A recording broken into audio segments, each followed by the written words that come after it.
We're going to be talking cybersecurity for drivers today.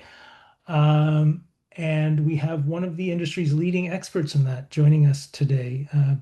Ben Wilkens is here. He's the Director of Cybersecurity with the National Motor Freight Traffic Association. Ben leads the cybersecurity program there. I'm going to let him tell you a little bit more about exactly what that entails in a second after a few housekeeping notes. But it's interesting, Ben's career. He's a cybersecurity expert, but he's also spent more than a decade on the fleet side of things and actually started out his career as a driver. So he's got some fantastic perspectives from both sides of that screen. So I'm really looking forward to the conversation today. Welcome, Ben. Thank you. It's great to be here, Michael. Thanks for joining. I will stop this screen share here now so you guys can see our lovely faces a little bigger. Just a couple of quick housekeeping notes.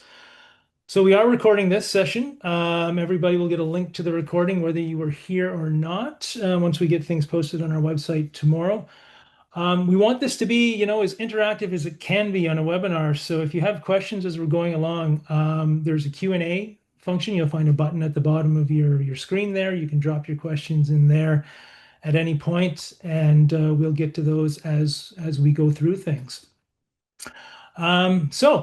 All right. Again, thanks again, Ben, for joining us and welcome. I gave a quick intro to who you are, but why don't you maybe we start off with, if you can just tell us a little bit about what it is you do at NMFTA and what NMFTA does too, for those in the audience who might not know. Absolutely. And thanks again for having me on here. I really appreciate the opportunity to speak with you all today. So if you're not familiar with NMFTA, the National Motor Freight Traffic Association, we started long while back, 50, 60 years ago, in standards and classification, really, for the LTL industry. So freight commodity classifications. We also manage the SCAC code, so the standard carrier alpha codes that we all use for cross-border or some of the larger shippers, Amazon, Walmart, those kinds of shippers require them. So we manage that SCAC system. About a decade ago, the kind of the industry came to us and our members came to us and said, hey, as we're digitizing, we really are aware that there might be some risks to both the vehicles themselves and some of these other digital systems and asked basically for some research and some guidance there. And so NMFTA started a team of researchers first focused on the fleet assets themselves. So the trucks, the trailers, the telematics systems, really digging into that hardware side to see as we have more connected technology in those devices and assets, what are the risks? And very quickly realized that we can't look at those devices and assets in isolation. We have to look at the entire enterprise because they're all connected. They're all related. And so I came on board from my background in the fleet space to I like to tell people I'm the translator, quite honestly. So I speak the language of trucking first, and I speak the language of cybersecurity as well. And those two, I call them dialects, are not always compatible, right? So the security team might not really understand what the operations side is prioritizing or what they need. And the operations side in a fleet isn't necessarily going to be a team of cybersecurity folks. And so what I do is basically take cybersecurity research and guidance, translate that into things that can be actioned in a fleet, whether it's a small fleet, even an owner operator, all the way up to the midsize and larger enterprise fleets. So really helping to research the current vulnerabilities, develop frameworks, develop best practices, and do a lot of education and outreach, whether it's conferences, webinars, those types of things.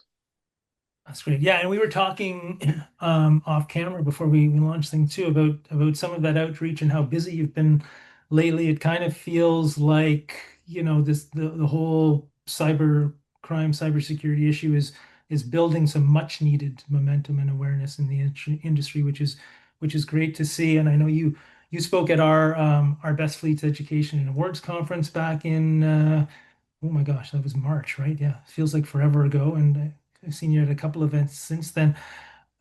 One of the things that came out of our best fleets research, because we asked a specific question about cybersecurity and if fleets were providing that training for drivers, and fewer than half of them were. 47% had cybersecurity training for drivers. And then when we looked at the contractor fleets, like none of them were providing it for their owner operators. Um, I guess that the question I've kind of got with things gaining, awareness like they are, does a stat like that surprise you? Does it surprise? Does it worry Well, I think it's better than 25%, right? you? So we'll start there. It doesn't surprise me. And I've seen it firsthand where we, as an industry, we've started to focus more on the cybersecurity training for our internal staff, our back office. Like that awareness training is pretty much ubiquitous now across the industry. Everybody's doing some form of it. What the misconception has been historically is that because drivers don't necessarily touch those back office systems or those internal networks, that they don't really pose a security risk to the organization. And so that's the conversation that we're really kind of pushing forward right now is there is a risk, there is a threat path from an individual driver into the organization, but there's also, I would say equally importantly, threat to the driver personally, if in the current environment they don't have the same level of awareness and training around cybersecurity and particularly social engineering.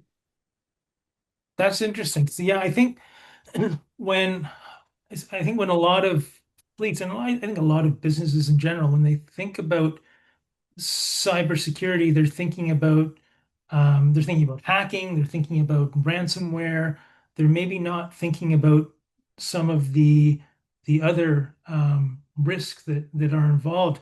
And you made a really interesting point at or drew our awareness to a really interesting concept at BIFCon, which was the actual number one risk for fleets when it comes to cybersecurity, which was, and the terms social, it's escaping me now. My Social brain, engineering. Yeah. social engineering. Thank you. Like what is social engineering and how does that sort of tie into being a cyber risk? Yeah, so social engineering at its core is simply the practice of convincing someone to do something that they shouldn't or that they wouldn't otherwise. Take an action, engage in a behavior, reveal information, things like that. And that can take lots of different forms. We see it in phishing emails that we all have seen at one time or another, fake text messages or scams on over the phone like that. It could be voice phishing, so that's we call that vishing. So an actual phone call where someone tries to talk you into doing something. And typically they're looking for either information or credentials, access to a system.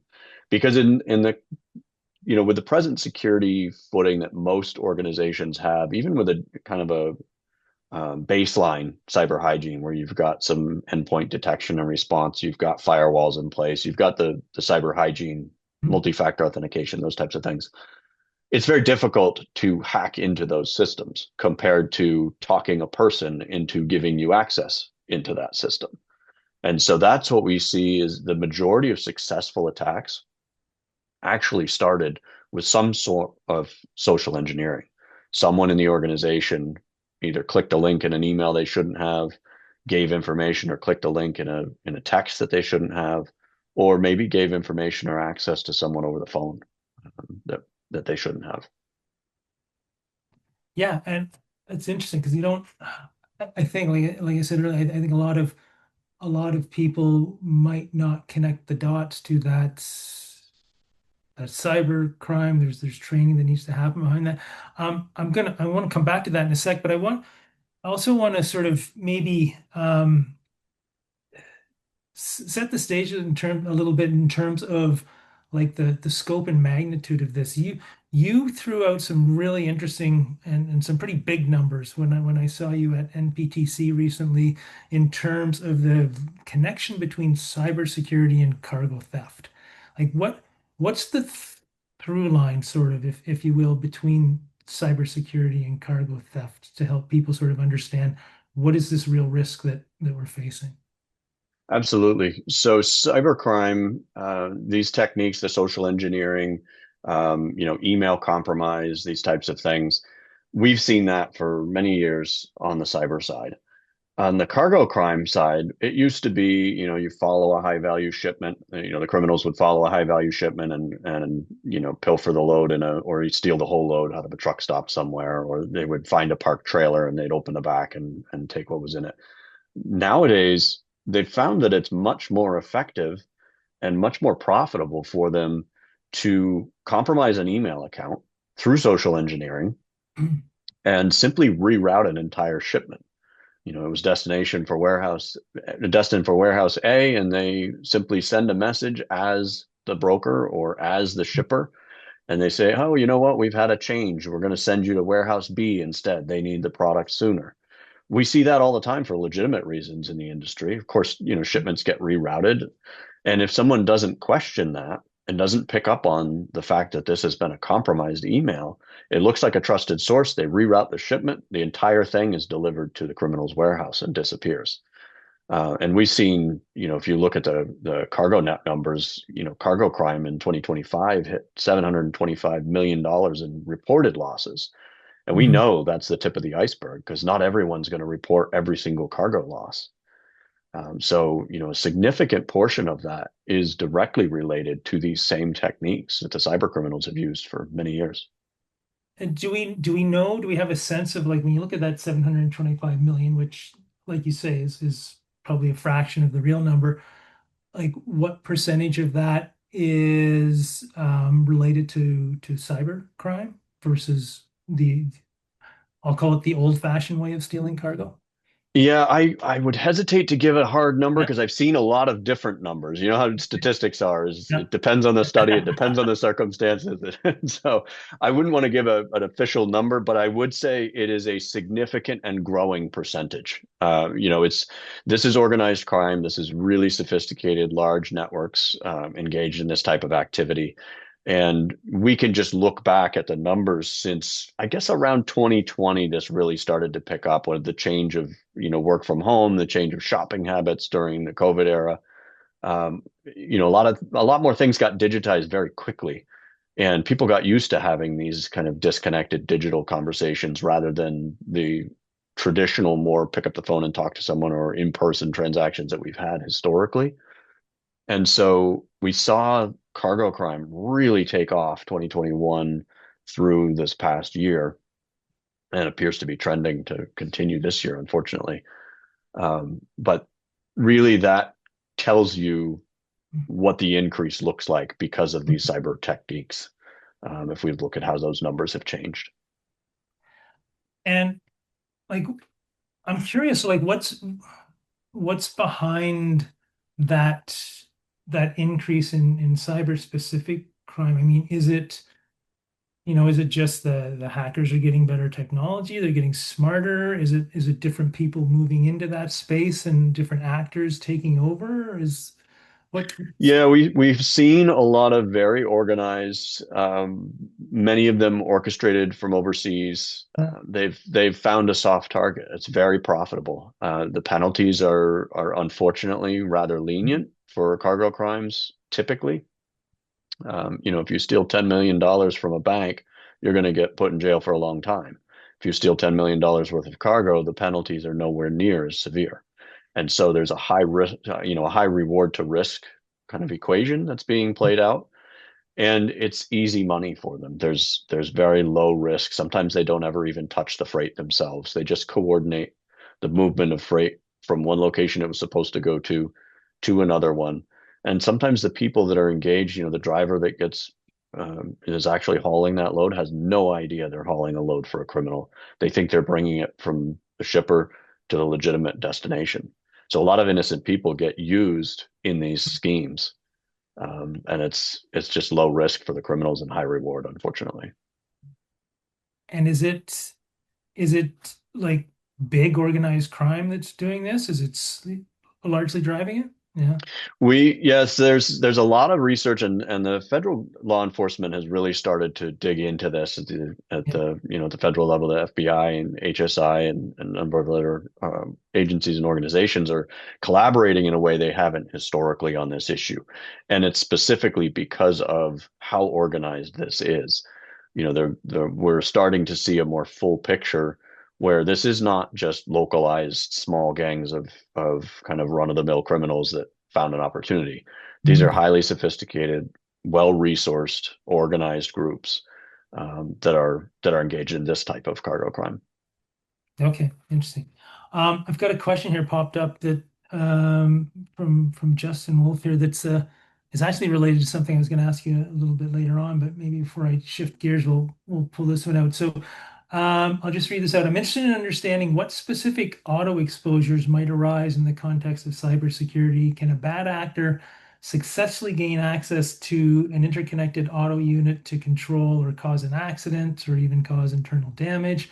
If so, what can drivers do to protect the automobile systems? And that kind of ties in, like I had on my list here to ask you later on, like does the increase in technology in the cab increase the risk of cybercrime? And maybe specific to, do you know if they can actually hack into an autonomous vehicle? Yeah, so that's kind of the million-dollar question in this era as we put more and more connected systems into these vehicles. Anytime you add a digital component or a connected component, you add attack surface, you add risk to the asset. And so, yes, there's always an increased risk the more connected these vehicles are, the more systems and the more integrations that are put on them. Most of what we see is confined to the research space. We don't see a lot of this widespread kind of in the wild, if you will. Mhm. But there are theoretical ways that, mischief can be had with these vehicles from a skilled and dedicated kind of entity, again, at the research level right now. But it is a very real concern that, if these vehicles were ever to be compromised in a way that could disable or cause damage to them or cause them to malfunction on the road, that's a very real physical risk. That takes it from a cybersecurity concern into a concern for physical safety. So that's why we're dedicating a lot of research effort into that and working with the OEMs and manufacturers to, deal with anything that is discovered. Oh, awesome. Yeah, it's new technology is always a double-edged sword, right? You get the That benefit, is a true also the statement. increased risk that comes along with that. 100%. Yeah. Um, so with the like, the increased risk, the organized crime coming in, what you're saying about social engineering, and the targeting the drivers, like how should fleets be supporting them? Like what kind of training do drivers need, and maybe what approaches have you seen that work in terms of equipping drivers with what they need to just be aware of the risks and avoid them? hmm Yeah, I think really the focus has to be on social engineering awareness, teaching drivers about these kind of types of scams and types of techniques that are used, what to look out for. We've all seen probably by this point the fake, unpaid tolls text messages that were going around for a while that I had to laugh because I was told that I was going to, be prosecuted and locked away forever for unpaid tolls in my state. We don't have a single toll road here. So I kind of made me chuckle, but it's very real that some of these schemes are getting harder and harder to spot. And so teaching people how to have a critical eye when they either receive messaging or an email or a phone call that they don't expect. So that's one of the things that we really need to push on is that awareness level. As far as how do we do that, we know that what doesn't work is generic training. We can't expect all of our drivers to come into the office and do the same click through required annual anti-phishing training that we've all had to sit through as office employees. You can ask me what I think about that here a little later, but um, it's got to be tailored training that meets a driver where they are, right? They're not driving a truck because they want to be a cybersecurity expert most of the time. They're driving a truck because they love driving a truck. That's what they want to do. They want to be in that role. They understand that role. They're an expert in that role. And if we train them in a way that meets them there and speaks that language, and talks about the very real risks that they face. They're not going to be receiving a ton of email from shippers and brokers, but they are going to be receiving messages over their telematics. They're going to be receiving text messages and phone calls on their personal devices. They may have someone reach out to them on social media. If they post information about a really cool load that they're hauling, and then somebody suddenly is asking questions about, you know, or that load gets rerouted from the broker without a lot of interaction from their own dispatch. Those are massive red flags that we need to be teaching about. But it's really about tailoring it and meeting them where they are. Yeah. And it's like, so the social media that you just mentioned, I mean, um, I've heard you say before, that, well, that risk of if you're posting what you're hauling, where you are, kind of thing, you're opening yourself up. Do you find is that a way in for a lot of cybercrime? Or is that still, I get the impression maybe that used to be more common and maybe it's not, or is it still a massive problem? Well, it's one piece of information, right? So as a social engineer, if I was to put my bad actor hat on for a minute, Yeah. what I'm looking for, if I have a target organization that I'm trying to either get an insider to help me willingly or coerce someone or trick someone into helping me. What I'm looking for is any piece of information that makes me as the con artist more believable. Yeah. And so if I know about what you're doing and I can speak about it as though we are familiar, we should have a trust relationship between us. The way I can speak to you is different than asking you a bunch of questions about what it is you're doing. So things like social media, things like LinkedIn, new job announcements, things like that people may make on those types of platforms. The social engineers are watching those same platforms and they're watching for opportunities to build rapport, to have something familiar that they can share with you to build trust with you very quickly.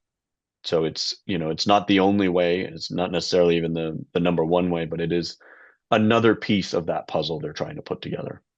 Hmm. And I know, like what you were saying before about the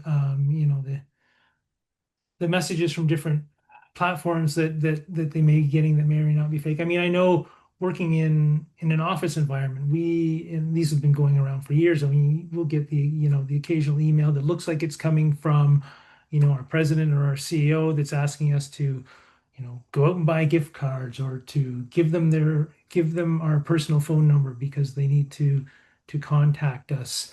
Um, I mean, I gotta assume drivers are getting hit with those same things on an ongoing basis. Is that a like is I guess the question is what I'm seeing happening in an office environment the same thing that they're getting hit with, or are they getting hit with something different that maybe might not be so obvious to somebody who's just seeing it from behind a desk?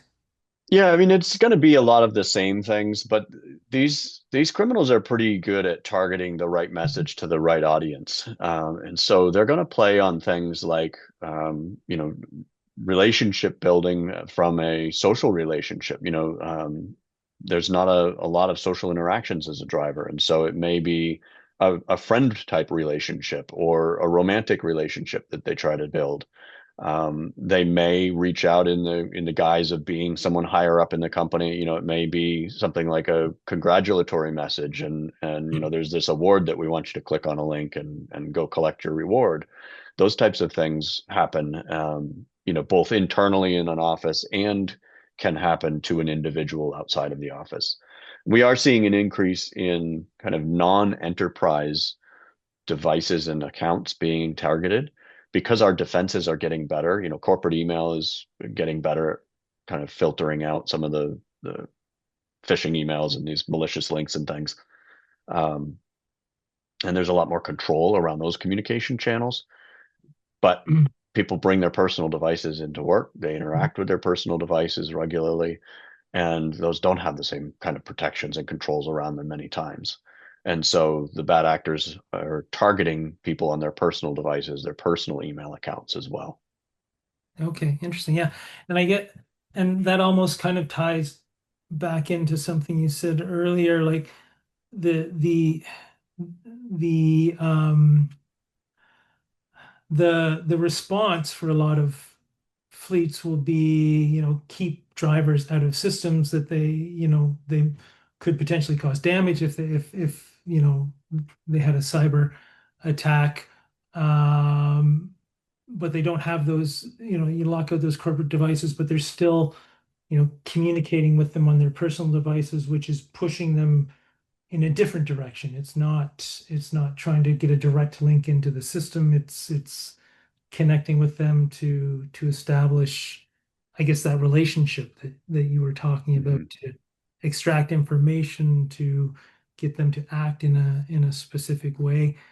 Um, I'm curious, like, though putting you on the spot, like, are there any sort of standout examples that you've seen of how something like that unfolds, how somebody gets tricked into, delivering a load to the wrong person or giving up the location of something they shouldn't have given up? Well, we've seen a number of times, and I've seen myself situations where shipments were rerouted from a phone call from the quote unquote, I'll use my air quotes, broker, to a driver. They were hauling a load, a kind of a backhaul for a broker. Oh, They got a message that the delivery had changed. There was an emergency at one of their other manufacturing locations, the same supplier. The number appeared to come from the broker. It was a kind of a known area hmm. code number. Yeah. The person had all the load information, very believable. The driver redelivered to the new location and the load disappeared. There was never a payment for it. It never, the shipper called and said, "Hey, where's our product?" Um, so it was, and that in that situation, it was believable enough to that driver that they didn't question. They didn't call their own Mhm. dispatch and say, "Hey, wait a minute, this seems weird. I didn't hear anything from you about a redirection." And that's one step that we always teach is if a broker or a shipper contacts a driver specifically, Mhm. that driver should feel empowered and have the training to say, you know what, you've got to go through our main office. It's got to go through dispatch for me to change my destination. And that's kind of another layer of it's another human layer, but it's a process layer, checks and balances that can interrupt that social engineer in their process. Because now they've got to go and find somebody in the office that they can convince who has direct access to the shipper and those systems and that already, kind of transmitted information about the load, the source of truth. So that's one specific example of how Yeah. that can unfold. Okay. Yeah, it sounds like the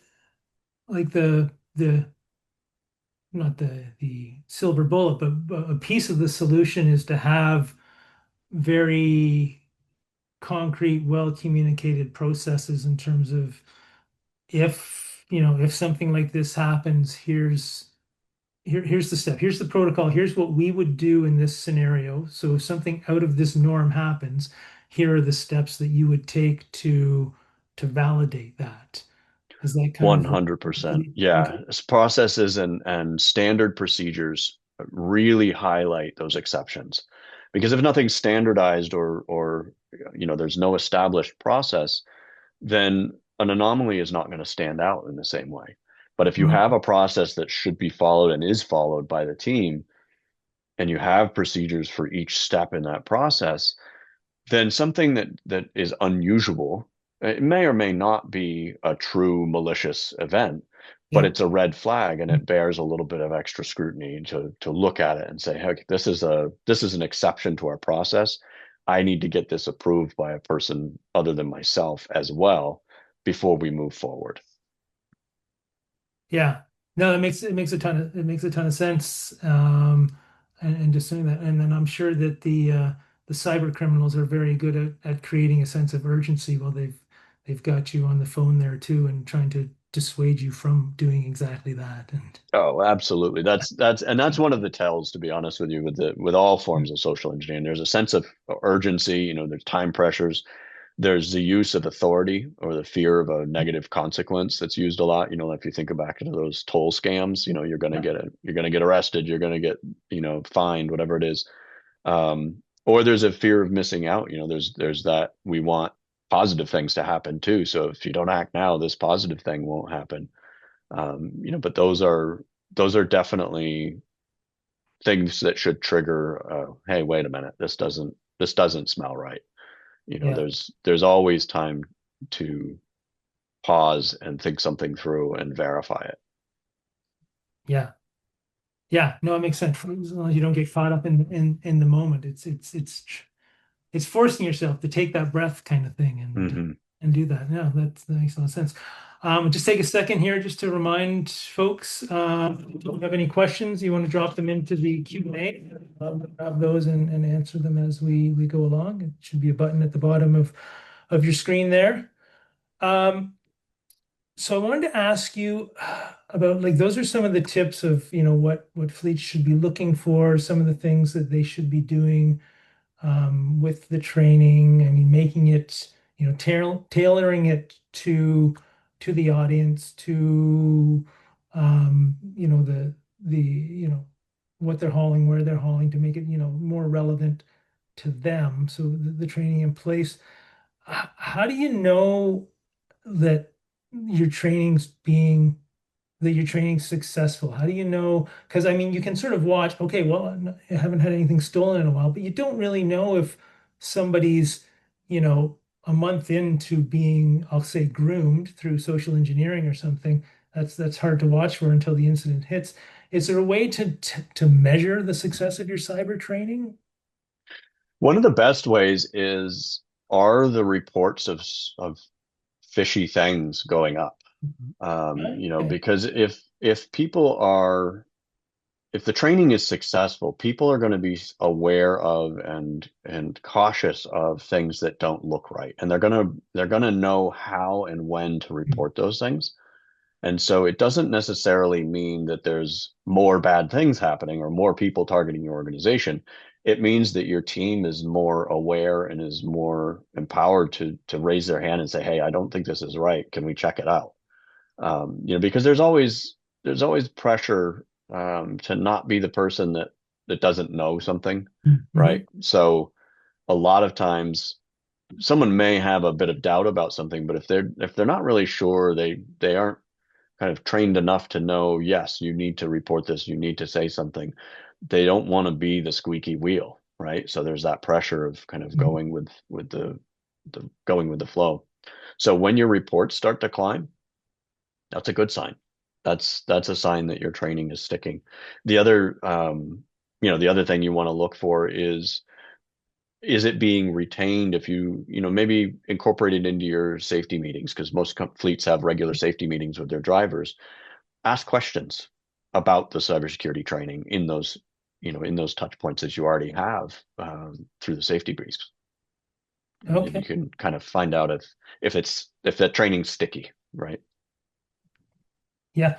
And um, have you seen or do you have like recommendations for what fleets can do to encourage that reporting? Because like you say, there could be some people who just, well, they don't want to make a fuss. They don't want to for whatever reason, flag these things, or maybe they feel stupid because maybe it is, maybe it isn't. Um, Anything you've seen that works in terms of getting those reports to come in so that fleets can understand what's happening? There's a lot of different ways that this can be done. I mean, it can be an incentive, it can be a recognition that occurs, for someone that reports the most incidents. It can be all sorts of different practical things. Mhm. But what all of these require is, really building in that culture of security.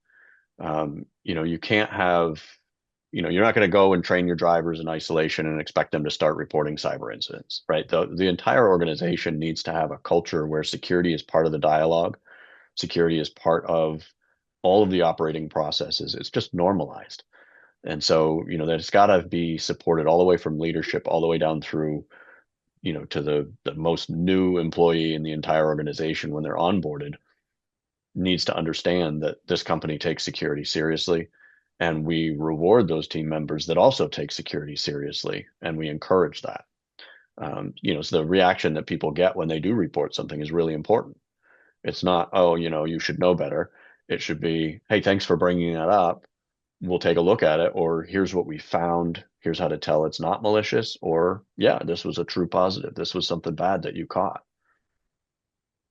Yeah, that's interesting because and that's something I was gonna ask you about too, that culture of cybersecurity, because I know we talk a lot in safety about a culture of safety. And actually the last webinar we did, we talked a lot about the importance of having a culture of safety. And it's actually more important than your safety program, because if you don't have that culture, the organization's not reinforcing it. You're not encouraging drivers to be part of the solution as opposed to somebody to whom a rule is applied to, and they have to follow the rule kind of thing, as to somebody who's out there watching actively for, in the case of last month's webinar, a safety issue, but in case of our conversation, like a potential cyber security issue, and their eyes are kind of peeled for it, which I think is really interesting. And I was leading up to a question in that, and in my preamble, it completely escaped me, but I'm sure they'll come back. But is there actually, maybe I'll go to a question we've had just pop in. Oh, from Justin again. We'll do that. Are you able to comment if these same occurrences of cybersecurity instances are also occurring across the border in Canada? If so, to what degree? So I guess, do you know, is there any difference as to where you are? So cyber criminals and organized crime do not respect international boundaries. Mhm. We see the exact same types of incidents north of the border. We see, some of these organized groups are actually based in both the U.S. and Canada. We've got a lot of freight hubs in Canada as well. A lot of carriers and a lot of shippers are doing cross border. They're being targeted on both sides of the border. And as far as cybercrime, that absolutely is an international problem. That's I would say worldwide, but certainly between Canada and the US, they're both being targeted. Yeah, and I read, I can't remember the stat now, but I read like the transportation industry is one of the industries that that is growing more quickly Hmm. than some others. Are like I with believe the sorry oh to go jump on go you there. go I believe the cargo net numbers that we were talking about earlier, those are North America. So they do include the US and Canada if memory serves me. I believe that's the sum of those okay, numbers. Because it is yeah. an issue we both share. Is there any, have you seen or have you heard of any difference in terms of the the commodities, or anything in terms of, or types of fleets that are getting more targeted than others, or is it that right across the board as well? Well, it's some of the classics. I mean, high value freight has always had a target on it. If you think electronics, things like that. But easy defense, easy to resell goods, energy drinks, food, cigarettes, alcohol. We see a lot of that. Pharmaceuticals obviously are again high value. The higher value targets though have better security by and large. Mhm. They've known they've had a target for a long time. And so a lot of these things, I mean, we see everything from almonds to pistachios to crab meat to eggs to sneakers to, truckload of energy drinks or, you name it. But food and beverage is a big component of this. Okay. And so when we were talking about the culture of safety a minute ago, and building that so that drivers feel more comfortable reporting these things, but also fleets are knowing, kind of what to look for and what to tell drivers to look for.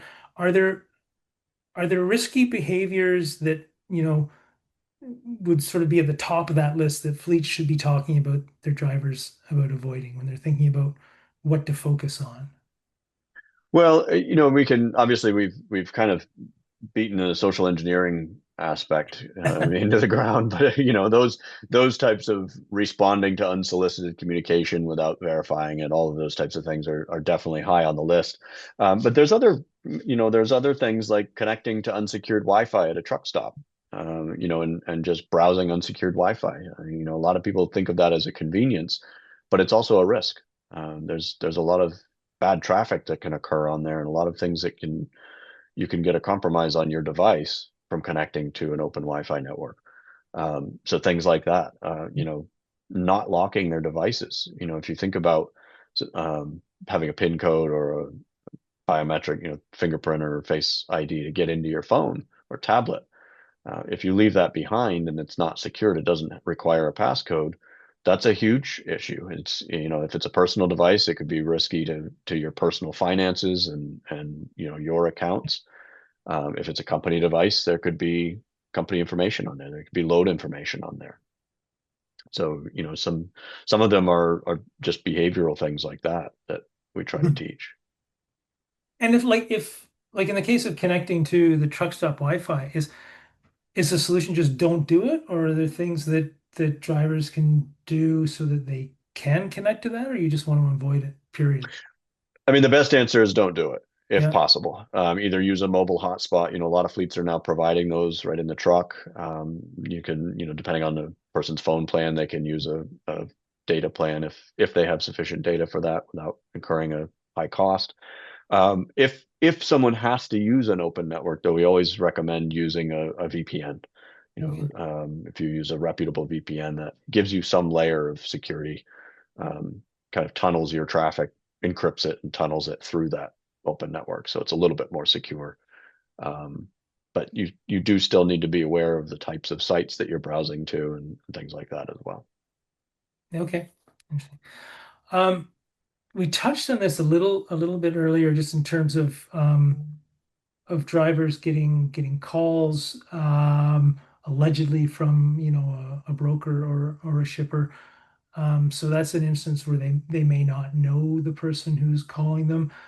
But you had said something. I don't know if it was at the Best Leads conference, or it might have been at NPTC when I saw you. But you talked a bit about deep fakes and voice deep fakes, and how those can be used to, you can get a call from somebody you know. And I thought that was wild. Like, can you talk a little bit about that and what's happening there?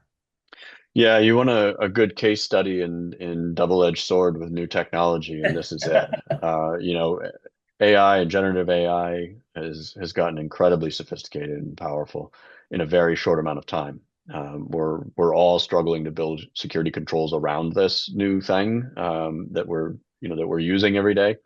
And one of the things that we're seeing on the social engineering front is the ability to clone someone's voice and have a deep faked voice, or add an accent to a voice in real time on the phone. So it sounds like, maybe somebody isn't speaking the Hmm. same accent as your shipper in New Jersey does. There's a very distinct accent in that area, but they can, in real time, mask their voice to sound like they're coming from that area or even a specific person.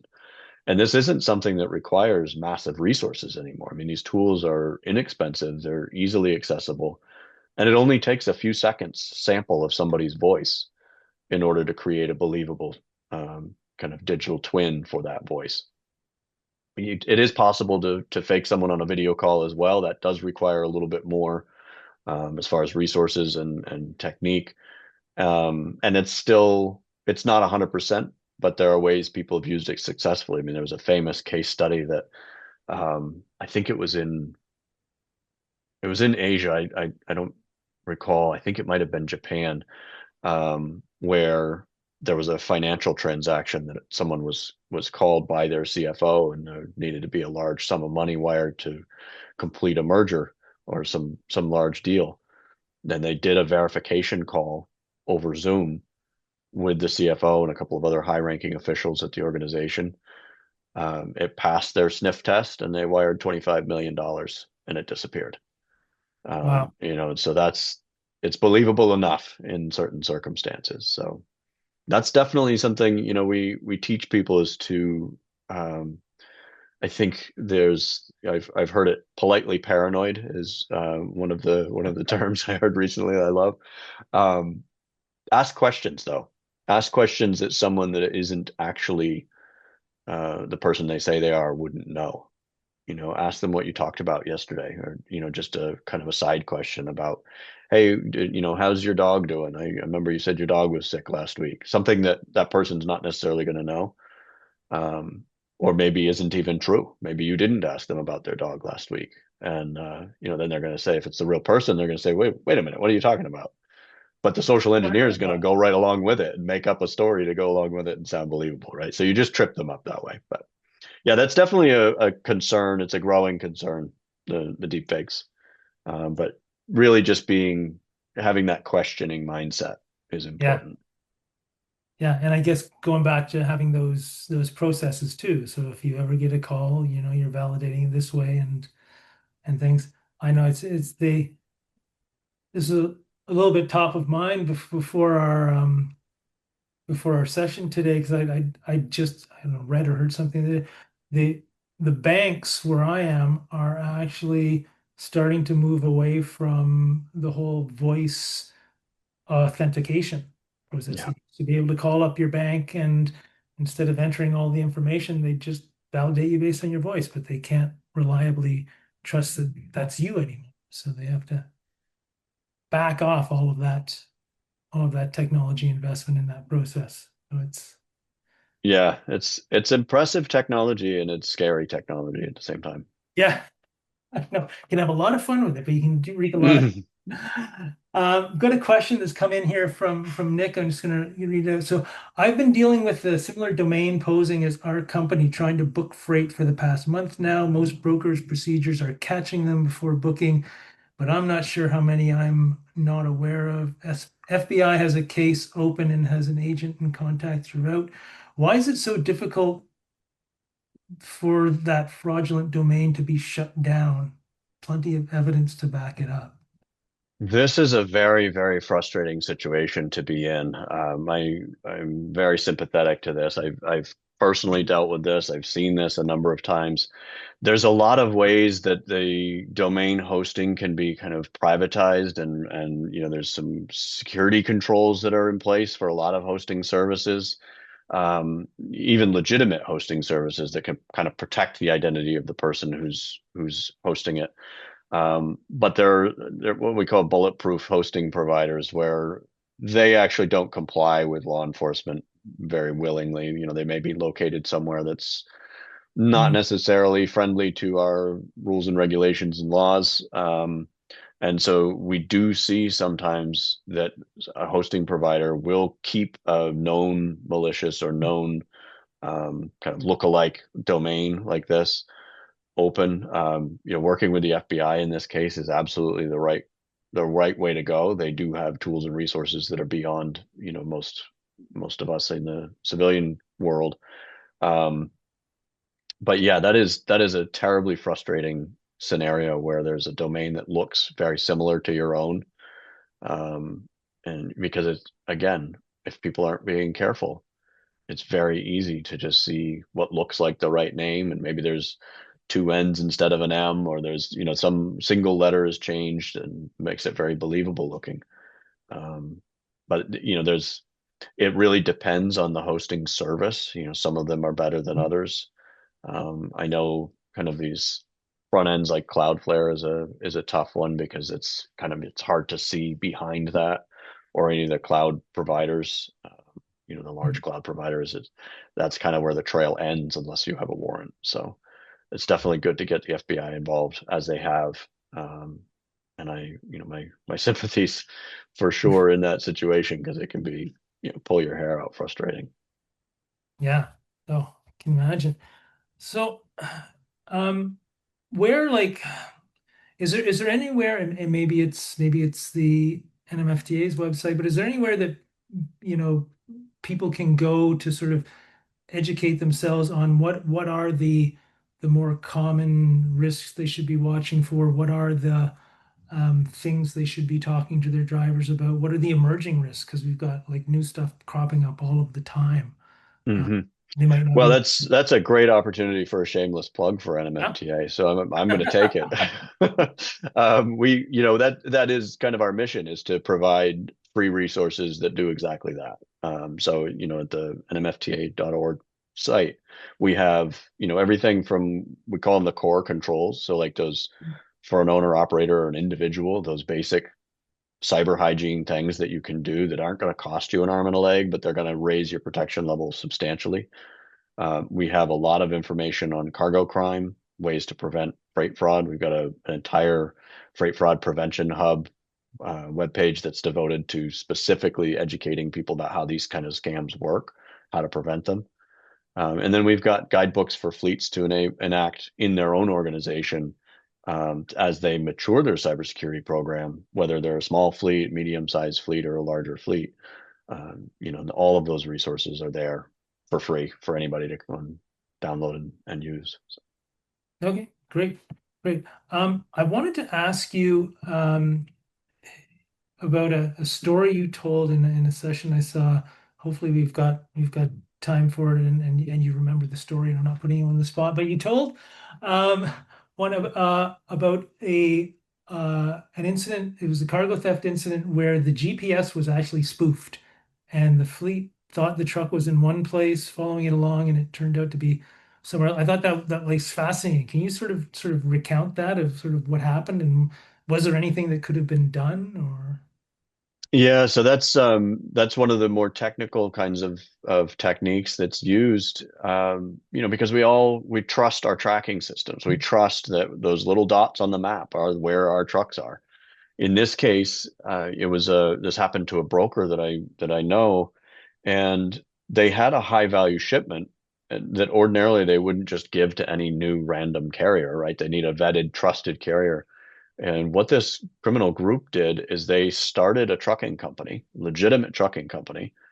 They hauled freight like they were supposed to for a period of time, multiple loads for this broker because they were angling to get one of this broker's high value shipments. And so once they'd built up that trust as a dependable carrier, they got booked on a high value load. And what they did is it was actually two loads. It was a combination of two loads. And what they were able to do is the load was supposed to travel from the West Coast over to the East Coast. And so they had a bit of time that between pickup and delivery. And what they did is they spoofed the GPS signals and they showed perfect pings all the way across the country headed up to the final destination that this load was supposed to show at. And so the whole time, the broker is monitoring the shipment. They're getting check calls. They're calling the driver. Yep, yep, everything's great. We're on track. The locations match. And fast forward to the end, right before it was supposed to deliver, the driver called and supposedly had a breakdown, so they needed an extra, couple hours or day to get fixed. And they're just buying time at this point. Mm-hmm. And what had happened is this load had gone cross border in the other direction, Oh, and it was yeah. headed out overseas. Thankfully, one of the shipments was able to be recovered. The other one disappeared before law enforcement was able to be involved. But it's one of those situations where it's a blind spot. It's a blind spot we have in our processes. There's steps that can be taken to vet a carrier. There's steps that can be taken to detect these types of kind of newly minted DOT registrations, MC registrations, things like that. Carriers can get blacklisted for ripping people off, but if you have someone that looks clean, it is very difficult. And that's where we have to rely on processes. Then in a high value shipment, maybe backup tracking that's not just the vehicle tracking. That can be a way that, someone can kind of guard against that. You're going to have two very different GPS locations at that point. So there are controls that can be used, but that can be a tricky blind spot for a lot of folks. Yeah, no, that really stood out for me. That story I wanted to share it with the others. So thanks for recounting that. We've got just a few minutes left, so I'll just put out the call. If anybody has any last questions you want to drop them into the Q&A now. We'll try and get to them before the end. I had just a couple of questions left.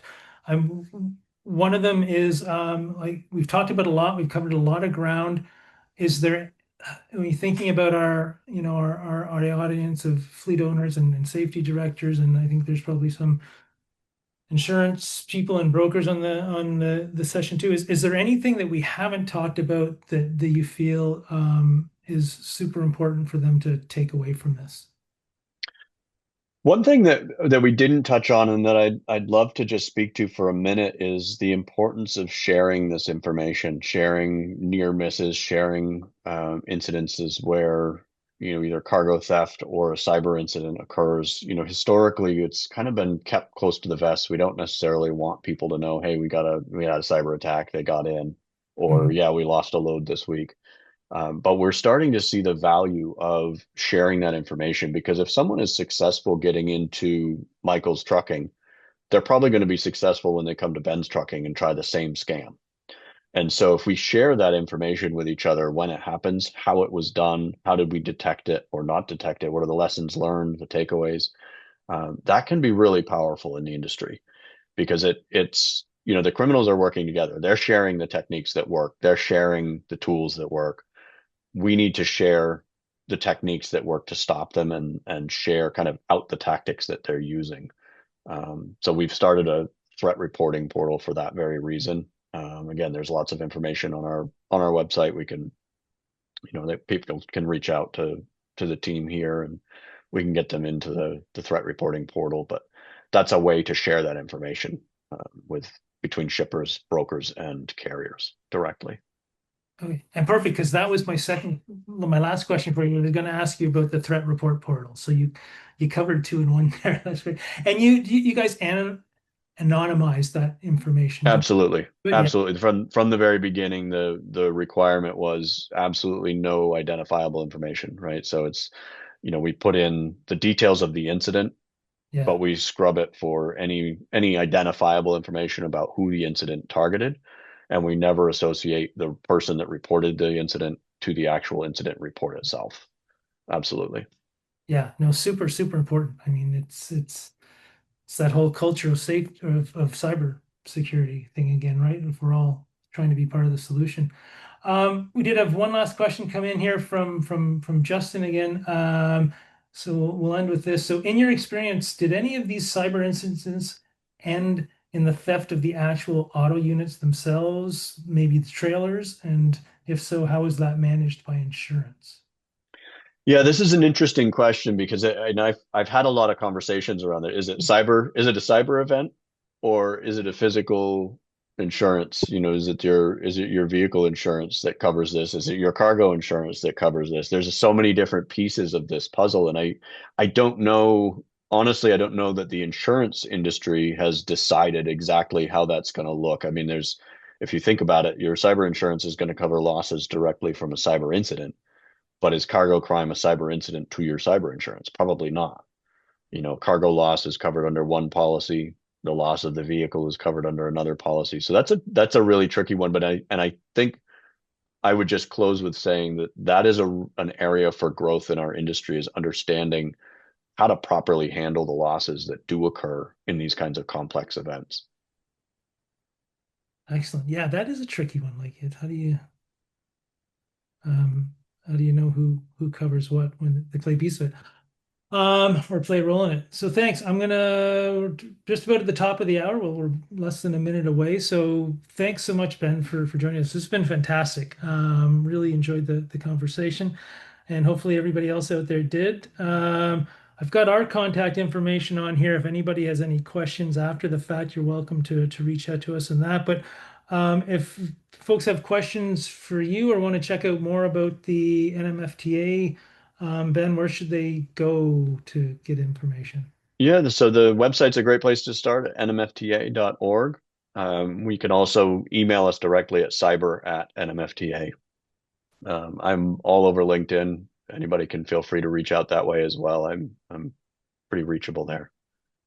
Okay, fantastic. Well, we'll sort of end it there, and we will have all the links to that in the emails that go out with the recording, and as well a number of the resources that Ben had mentioned during the talk too. We'll have links to those, so you guys can go check those out because I've looked at some and they are fantastic. The stuff that you guys are creating is super valuable. So thank you again, Ben, for joining us today, and thanks everybody for showing up.